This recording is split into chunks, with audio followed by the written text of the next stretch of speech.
Voter പട്ടികയിലെ പേര് ഓൺലൈനായി നീക്കം ചെയ്യലിൽ ക്രമക്കേട് തടയാൻ പുതിയ പരിഷ്കരണവുമായി തെരഞ്ഞെടുപ്പ് കമ്മീഷൻ രംഗത്ത് വന്നിരിക്കുകയാണ്. ഓൺലൈനായി വോട്ടർ പട്ടികയിൽ പേര് ചേർക്കുന്നതിനും നീക്കം ചെയ്യുന്നതിനും ഇ-സൈൻ നിർബന്ധമാക്കിയിരിക്കുകയാണ്. വോട്ടറുടെ ആധാറുമായി ബന്ധിപ്പിച്ച ഫോൺ നമ്പർ ഉപയോഗിച്ച് ഇനി മുതൽ പേരുകൾ നീക്കം ചെയ്യാൻ കഴിയൂ.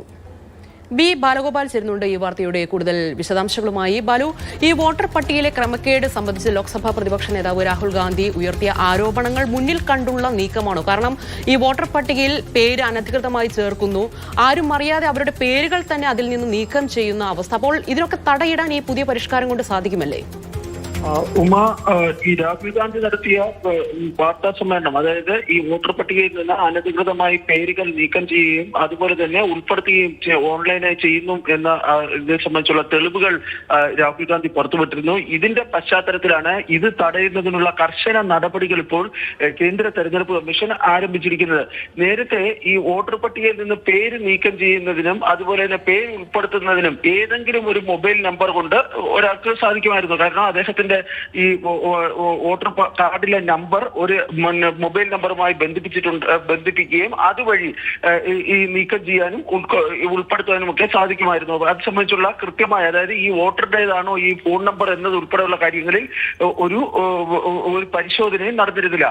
നിലവിൽ തെരഞ്ഞെടുപ്പ് കമ്മീഷൻ ഏർപ്പെടുത്തിയിരിക്കുന്ന ഈ പുതിയ പരിഷ്കരണ പ്രകാരം ഒരു വോട്ടറുടെ ആധാറുമായി ബന്ധപ്പെടുത്തിയിട്ടുള്ള ഫോൺ നമ്പറിലൂടെ മാത്രമേ അദ്ദേഹത്തിന്റെ ഈ വോട്ടർ പട്ടികയിൽ പേര് മാറ്റം ചെയ്യാനോ നീക്കം ചെയ്യാനോ ഉൾപ്പെടുത്താനോ അതല്ലെങ്കിൽ തിരുത്തലുകൾ വരുത്താനോ സാധിക്കൂ എന്നതാണ് ഏറ്റവും പ്രധാനപ്പെട്ട കാര്യം. അതായത് നമ്മുടെ ആധാറിലെ അതേ പേര് മാത്രമാണ് വോട്ടർ പട്ടികയിൽ എങ്കിൽ മാത്രമാണ് ഇത് നടക്കുക.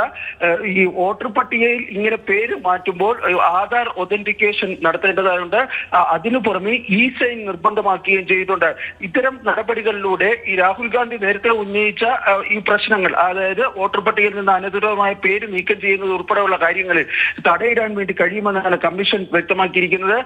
തിങ്കളാഴ്ച, അതായത് ഇന്നലെ മുതൽ ഈ നടപടി നിലവിൽ വന്നിരിക്കുന്നുവെന്നാണ് കേന്ദ്ര തെരഞ്ഞെടുപ്പ് കമ്മീഷൻ അറിയിച്ചിരിക്കുന്നത്. വളരെ സമഗ്രമായ ഒരു പരിഷ്കരണമാണ് തെരഞ്ഞെടുപ്പ് കമ്മീഷൻ ഇതുമായി ബന്ധപ്പെട്ട് നടത്തിയിരിക്കുന്നത്. ഏറ്റവും പ്രധാനപ്പെട്ട കാര്യം, നേരത്തെ രാഹുൽ ഗാന്ധി ഉന്നയിച്ചിരുന്ന ആരോപണങ്ങൾ അത് ഏതാണ്ട്, അതായത് അത്തരം രാഹുൽ ഗാന്ധി പറഞ്ഞതുപോലെ തന്നെ ഈ വോട്ടർ പട്ടികയിൽ നിന്ന് പേര് നീക്കം ചെയ്യാൻ വേണ്ടി കഴിയുമെന്ന് കമ്മീഷൻ മനസ്സിലാക്കിയതിന്റെ അടിസ്ഥാനത്തിലായിരിക്കാം ഒരുപക്ഷെ ഈ നടപടി നടത്തിയിരിക്കുന്നത്. ഇനി മുതൽ ഓൺലൈനായി തെരഞ്ഞെടുപ്പ് കമ്മീഷന്റെ പോർട്ടൽ വഴിയോ അതല്ല ആപ്പ് വഴിയോ പേര് നീക്കം ചെയ്യണമെങ്കിലോ പേര് ചെയ്യണമെങ്കിൽ ഇ-സൈൻ നിർബന്ധമാണ്. ആധാറുമായി ബന്ധിപ്പിച്ച ഫോൺ നമ്പർ വേണം. ആ നമ്പറിലൂടെ മാത്രമേ ഇനി ഈ നടപടികൾ സ്വീകരിക്കാൻ വേണ്ടി കഴിയുള്ളൂ എന്നതാണ് ഏറ്റവും പ്രധാനപ്പെട്ട കാര്യം. ഉമ.